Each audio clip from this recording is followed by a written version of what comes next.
The air hung heavy with a ghostly elegance as I stepped into the Driskill Hotel. It was a grand old dame of a place, its walls steeped in stories of the past. I was there on assignment, a wedding photographer capturing a lavish ceremony in one of the hotel's opulent ballrooms. Little did I know, my lens was about to capture something far more sinister. I'd been given a room on the 5th floor, 525, the same room where the tragic legend of the ghost bride unfolded. Local lore told of a young woman left at the altar on her wedding day, who took her own life in that very room. The story sent a chill down my spine, but I brushed it off as just another ghost story, the kind that add a touch of intrigue to historic hotels like this one. That night, after the wedding festivities had wound down, I found myself alone in my room, the silence broken only by the faint hum of the air conditioner. I set my camera down on the antique vanity and started to unpack, my mind still replaying the images I'd captured that day. As I reached into my bag, I felt a sudden chill, a prickling sensation on the back of my neck. I turned around, half expecting to see someone standing behind me, but there was nothing. I shook it off, attributing it to the old building's drafty nature. But as I continued to unpack, the feeling of unease grew stronger. The room seemed to close in around me, the air growing thick and oppressive. I looked up at the mirror, and that's when I saw it. A fleeting reflection. A woman in a white gown standing behind me. Her face was pale and gaunt, her eyes filled with an unspeakable sadness. I spun around, but there was no one there. My heart pounded in my chest, a cold sweat breaking out on my forehead. Was it a trick of the light? A figment of my imagination? Or was I truly seeing the ghost of the Driskill's heartbroken bride? I tried to convince myself it was just my mind playing tricks on me, fueled by the ghost stories and the eerie atmosphere of the hotel. But deep down, a primal fear took root. I grabbed my camera and hurried out of the room, seeking refuge in the brightly lit lobby. The night clerk, an elderly man with a kind smile, greeted me with a knowing look. "You saw her, didn't you?"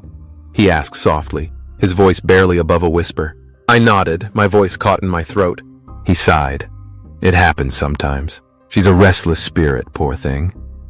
He told me more about the bride's story. Her name was Evelyn, and she'd been deeply in love with her fiancé. The heartbreak of being left at the altar had driven her to despair. "Some say she's still searching for her lost love," the clerk added, wandering the halls in her wedding gown. I returned to my room, armed with a newfound sense of dread. Sleep was impossible. I lay in bed, the silence punctuated by the creaking of the old building. Every shadow seemed to hold a hidden presence, every sound a ghostly whisper. Just as the first rays of dawn began to peek through the curtains, I heard it, a soft sob coming from the corner of the room. I turned my head slowly, my heart pounding in my chest. There in the dim light stood Evelyn. She was even more ethereal than I remembered, her translucent form shimmering like moonlight. Tears streamed down her pale cheeks, her eyes filled with an endless sorrow. I couldn't move, couldn't speak. I was frozen in terror, my breath caught in my throat. She glided towards me, her spectral hand reaching out. And then, she was gone, vanishing into thin air as quickly as she had appeared. The encounter left me shaken to my core. I stumbled out of bed and packed my bags, desperate to leave the hotel and put as much distance between myself and the ghostly bride as possible. But as I reached for the door handle, it turned on its own, swinging open with a slow, deliberate creak. Standing in the doorway was a young woman dressed in a flowing white gown. My heart lurched into my throat. It was Evelyn, but this time she looked different. Her eyes, once filled with sadness, now burned with an intense, malevolent rage. "You're not leaving," she hissed, her voice a chilling whisper that seemed to echo through the room. "You're mine now." I tried to push past her, but an invisible force held me back. I was trapped, paralyzed by fear. Evelyn advanced, her spectral form growing larger, more menacing with each step. Her once beautiful features were twisted into a grotesque mask of fury, her mouth stretched into a wide, unnatural grin. "You'll take his place," she snarled, her voice dripping with venom. "You'll be my groom forever." I screamed, but no sound escaped my lips. I was enveloped in a suffocating darkness, the ghostly bride's laughter echoing in my ears. I felt myself being pulled into another realm, a chilling vortex of despair and eternal torment. Suddenly, a blinding flash of light filled the room. I blinked, my eyes adjusting to the sudden brightness. The ghostly bride was gone, replaced by the concerned face of the night clerk. He held a crucifix in his hand, his brow furrowed with worry. "Are you all right?" he asked, his voice trembling. I nodded, unable to speak. He helped me to my feet, his grip firm and reassuring. "She's getting stronger," he said gravely. "We need to get you out of here." The night clerk led me through the deserted hallways, his footsteps echoing in the eerie silence. We descended the grand staircase, the portraits of past guests seeming to watch us with a mixture of curiosity and pity. As we reached the lobby, a bone-chilling cold swept through the air. The temperature plummeted, and a thick fog rolled in, obscuring everything beyond a few feet. We were trapped, cut off from the outside world. The clerk gripped my arm tighter. "She's not letting us leave," he whispered, his voice filled with fear. "We have to fight back." He led me into a small chapel tucked away behind the lobby. The air was heavy with the scent of incense and old wood. He handed me a worn Bible and a rosary. "Pray," he urged. "Pray for strength." I knelt down on the cold stone floor, clutching the Bible and rosary tightly. I closed my eyes and began to recite the Lord's Prayer, my voice shaking with fear. But as I prayed, a sense of calm washed over me. I felt a surge of power, a newfound courage. Suddenly, the chapel doors burst open with a deafening crash. The ghostly bride stood in the doorway, her spectral form swirling in the mist. Her eyes glowed with an unholy light, her rage palpable. "You can't escape me!" she shrieked, her voice echoing through the chapel. "You're all mine!" She lunged towards us, her spectral claws outstretched. The clerk stepped forward, holding the crucifix high. "Begone, evil spirit!" he commanded, his voice booming through the chapel. The ghostly bride recoiled, her form flickering in the light of the crucifix. She hissed in anger, her spectral claws raking at the air. The chapel shook, the stained glass windows rattling in their frames. We were in a battle for our very souls. The air crackled with an unseen energy as the ghostly bride and the night clerk engaged in a silent duel of wills. I watched in horror as the bride's form contorted, twisting into a grotesque parody of her former beauty. Her eyes burned with an unholy fire, her mouth stretched into a silent scream of rage. The clerk stood his ground, his face etched with determination. He chanted verses from the Bible, his voice a steady beacon against the encroaching darkness. But the bride's power was growing, her spectral form casting a chilling shadow over the entire chapel. Suddenly, the crucifix in the clerk's hand began to glow, emitting a blinding light that filled the room. The ghostly bride shrieked in pain, her form recoiling from the radiant energy. She clawed at her face, her spectral flesh seeming to peel away, revealing the skeletal horror beneath. I gasped in terror, my stomach churning at the gruesome sight. But the clerk didn't flinch. He continued his chant, his voice growing louder, more powerful with each word. The light from the crucifix intensified, bathing the chapel in a heavenly radiance. The ghostly bride's screams grew louder, more desperate. She thrashed and writhed, her spectral form disintegrating under the onslaught of holy light. The chapel shook violently, the stained glass windows shattering into 1,000 pieces. And then, with a final agonizing wail, the ghostly bride vanished. The light faded, leaving the chapel in darkness once more.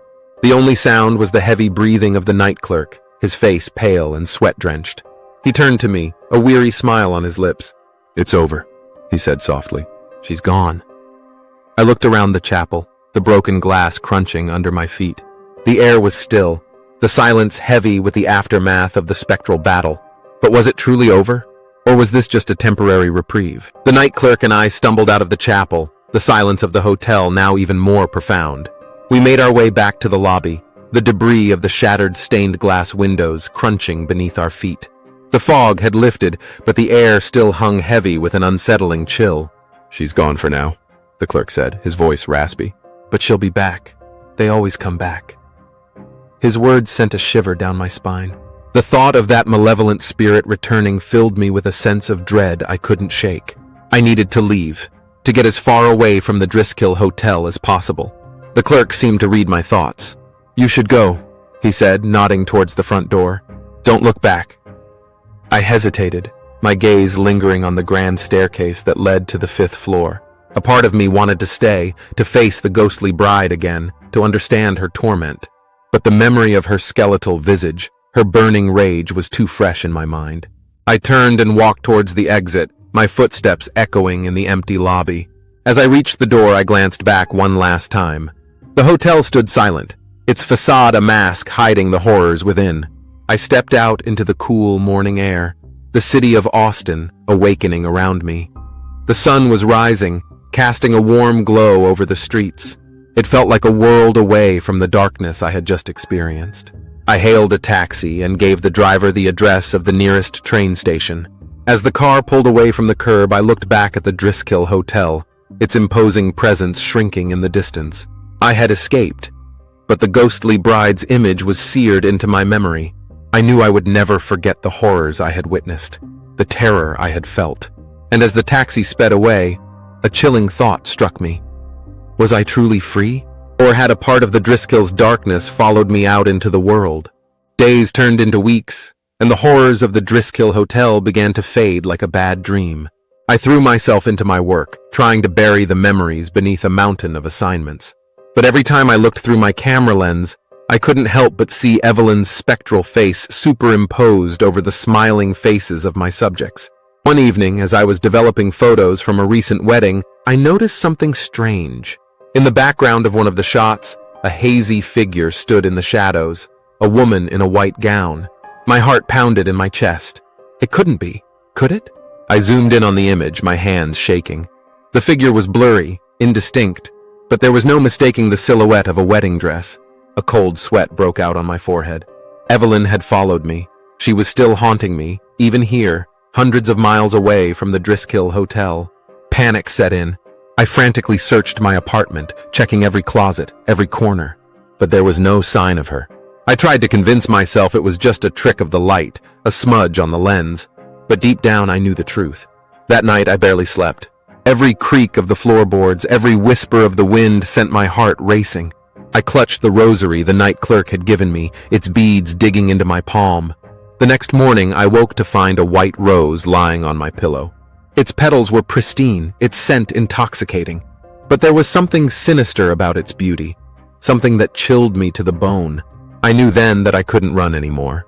I had to face Evelyn, to confront the darkness that clung to me like a shroud. I had to go back to the Driskill Hotel. With a heavy heart and a newfound resolve, I booked a return trip to Austin.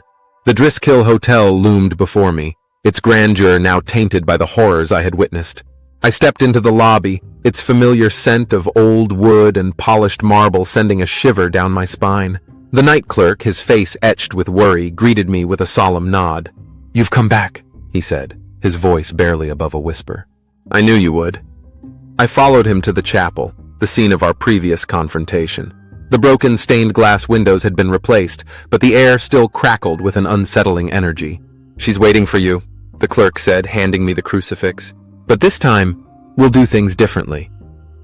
He led me to a hidden chamber beneath the chapel, a dimly lit room filled with ancient tomes and flickering candles. "Evelyn's spirit is trapped here," he explained, "bound to this hotel by her unfulfilled desires." He handed me a leather-bound book, its pages filled with faded handwriting. "This is Evelyn's diary," he said. "It holds the key to setting her free." I opened the diary, my fingers tracing the delicate script.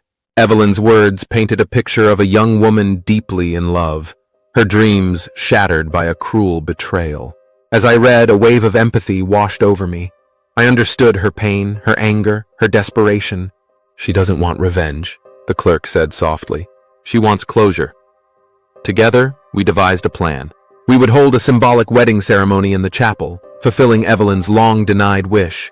I would stand in for her absent groom, offering her the love and acceptance she had craved for so long. The ceremony was simple but heartfelt. The night clerk officiated, his voice filled with compassion. I stood before the altar, my heart heavy with the weight of Evelyn's sorrow. As I spoke the vows, I felt a presence beside me, a gentle warmth that enveloped me like a comforting embrace. When the ceremony ended, a sense of peace settled over the chapel. The air felt lighter, the shadows less menacing. I looked around, half expecting to see Evelyn's spectral form, but there was nothing. Only the flickering candles and the scent of incense remained. The night clerk smiled, his eyes filled with tears. "She's finally at peace," he said. "Thank you." I left the Driskill Hotel that day, a weight lifted from my shoulders. The ghostly bride no longer haunted my dreams. her image replaced by a sense of closure and understanding. I had faced my fears, confronted the darkness, and emerged stronger on the other side.